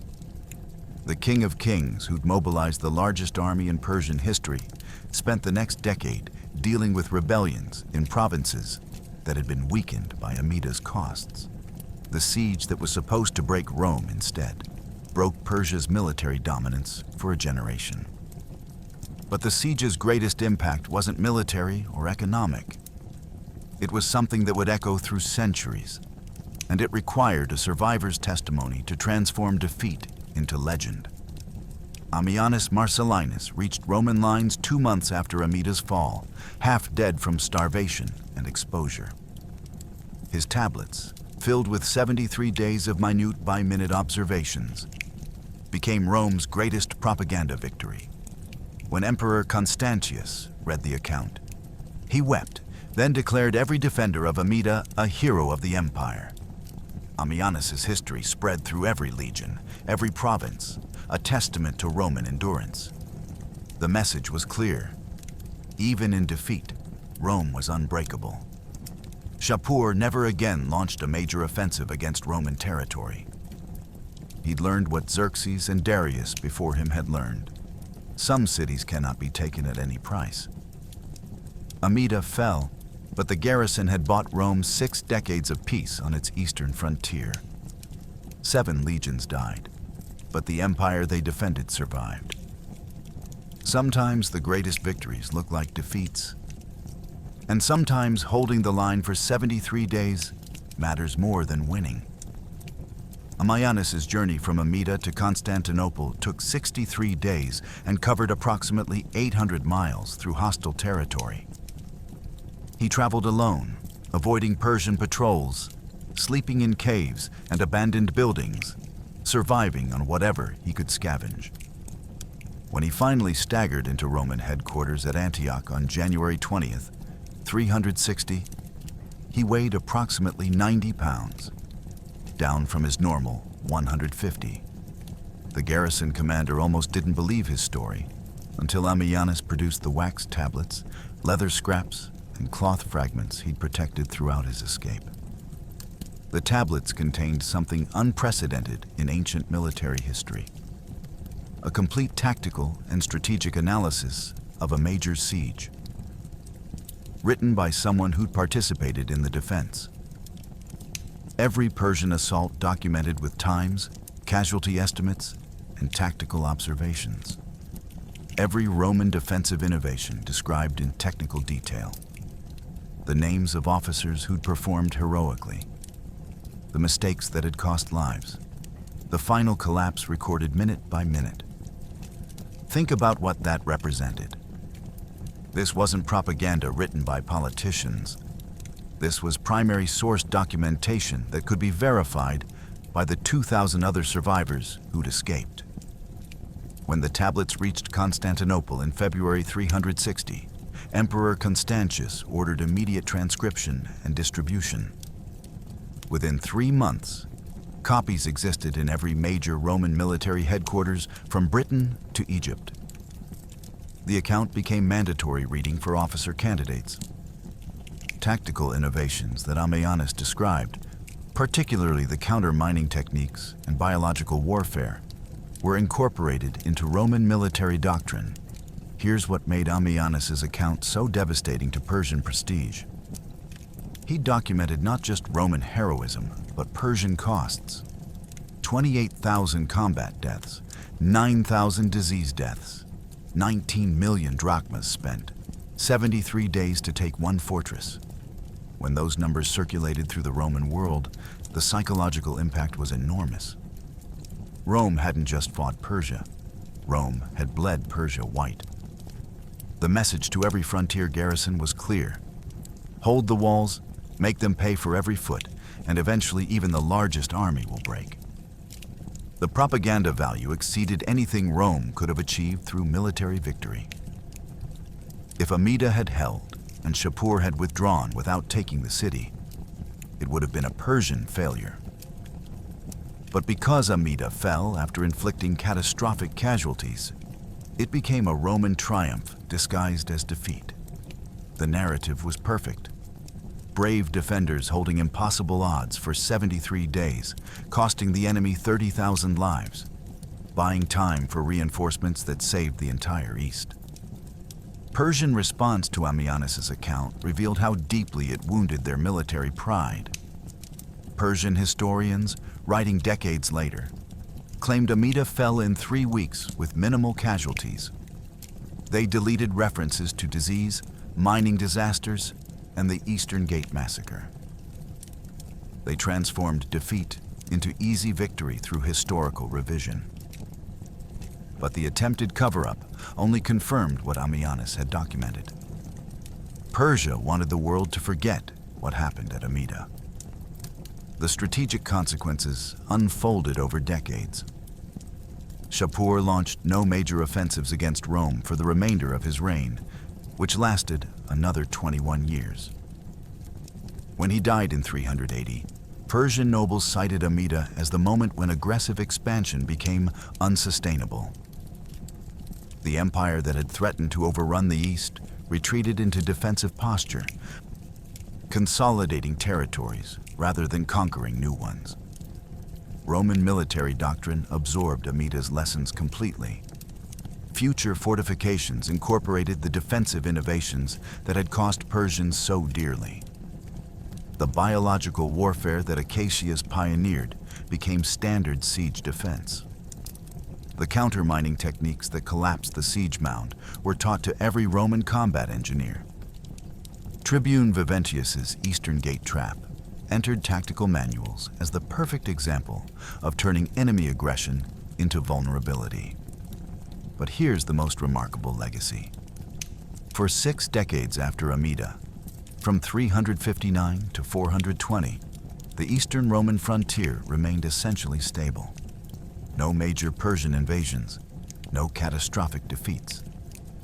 The breathing space that 7 legions bought with their lives allowed Rome to consolidate, reform, and survive long enough to outlast the Sassanid Empire itself. When Persia finally fell to Arab conquest in 651, Rome, transformed into Byzantium, still controlled territories that Amida had helped preserve. Ammianus died in approximately 391, 31 years after escaping through Amida's sewers. His account, titled quote, _17 became one of the most important historical works of late antiquity. Modern historians still use it as the primary source for 4th century Roman military operations. Every tactical detail he recorded has been verified by archaeological evidence.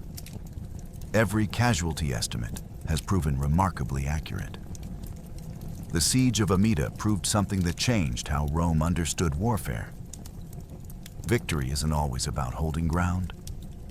Sometimes, victory is making the enemy pay such a price that they never attack again. 30,000 Persian dead, 19 million drachmas spent, and 73 days of hell to take one fortress. That's the mathematics of Pyrrhic victory. And that's why Rome's eastern frontier stood for another 6 decades, while Persia bled from wounds that never fully healed.